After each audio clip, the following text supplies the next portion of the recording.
पिछले 5 सालों में ना इंडियन ऑटो सेक्टर ने कमाल ही कर दिया है। एक ऐसी जबरदस्त रैली आई है कि इन्वेस्टर्स की तो जैसे लॉटरी लग गई।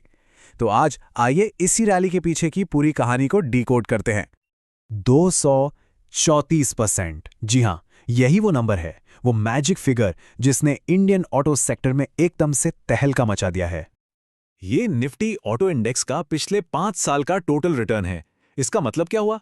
मतलब हर साल एवरेज 27% की शानदार बढ़ोतरी। सोचकर देखिए, इसने तो कई बड़े बड़े सेक्टर्स को भी पीछे छोड़ दिया। तो फिर सबसे बड़ा सवाल यही उठता है कि आखिर इस रैली को फ्यूल किसने किया? कौन से स्टॉक्स थे जिन्होंने इतना पैसा बनाया? और हाँ, सबसे जरूरी, आगे क्या? ऑटो इन्वेस्टर्स के लिए आगे का रास्ता दिखता कैसा है? आगे बढ़ने से पहले 1 मिनट में ये समझ लेते हैं कि ये निफ्टी ऑटो इंडेक्स आखिर है क्या। देखिए, ये इंडिया की टॉप कार, बाइक और ऑटो पार्ट्स बनाने वाली कंपनियों का एक ग्रुप है। सिंपल शब्दों में कहें तो अगर इंडिया चलता है, अगर पहिया घूमता है, तो ये इंडेक्स उस मूवमेंट को कैप्चर करता है। तो ठीक है, अब डाइव करते हैं सीधे एनालिसिस में।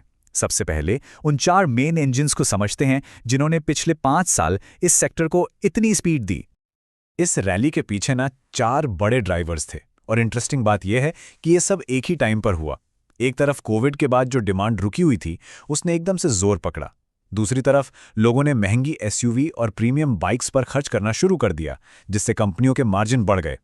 फिर बजाज और टीवीएस जैसी कंपनियों ने एक्सपोर्ट्स में धूम मचा दी, और आखिर में मेक इन इंडिया की वजह से पार्ट्स बनाने वाली कंपनियों को भी जबरदस्त फायदा हुआ। एक परफेक्ट कॉम्बिनेशन था, बिल्कुल। चलिए, अब उन स्टार प्लेयर्स पर फोकस करते हैं, वो कंपनियां जिन्होंने इस रैली को लीड किया। इस रैली के हीरोज आखिर कौन थे? देखिए, महिंद्रा एंड महिंद्रा ने तो अपनी एसयूवी के दम पर मार्केट ही कैप्चर कर लिया। बजाज ऑटो ने ग्लोबल एक्सपोर्ट से सबको हैरान कर दिया। और रॉयल एनफील्ड यानी आइशर मोटर्स, उन्होंने अपने ब्रांड पावर से प्रीमियम सेगमेंट में अपना झंडा गाड़ दिया। हर कंपनी की अपनी एक सक्सेस स्टोरी थी, जिसने मिलकर ये बड़ी पिक्चर बनाई। इतनी शानदार तेजी के बाद अब एक रियलिटी चेक भी जरूरी है। कुछ रिस्क्स हैं जिन पर ध्यान देना ही होगा। आइए देखते हैं कि इन्वेस्टर्स को किन चीजों से सावधान रहने की जरूरत है। ऑटो सेक्टर ना थोड़ा सेंसिटिव होता है। मार्केट की भाषा में इसे हाई बीटा कहते हैं। इसका मतलब बिल्कुल सिंपल है।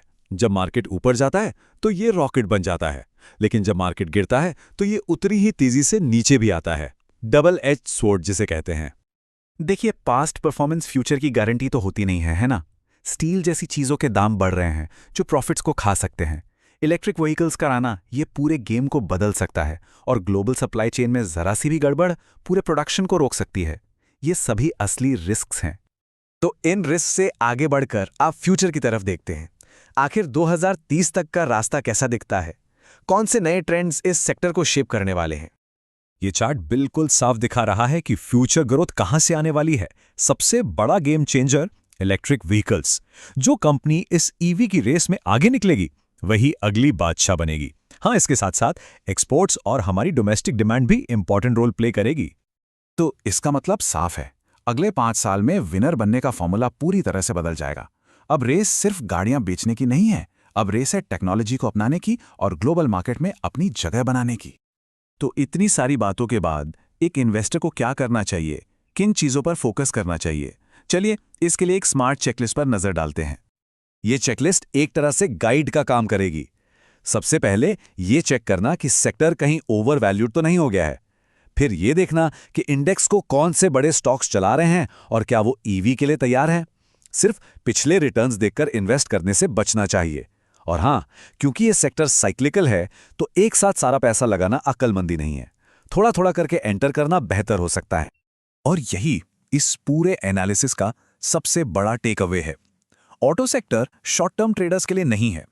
ये उन इन्वेस्टर्स के लिए है जिनके पास पेशेंस है, जो इसके ऊपर नीचे के साइकिल को समझते हैं और एक लॉन्ग टर्म व्यू रखते हैं। तो आखिर में एक बड़ा सवाल सामने खड़ा है, क्या इंडियन ऑटो सेक्टर एक नए सुपर साइकिल की शुरुआत कर रहा है, या फिर ईवी जैसा टेक्नोलॉजी डिसरप्शन इसे एक बड़ी उथल पुथल की तरफ ले जा रहा है? इसका जवाब तो आने वाला वक्त ही देगा।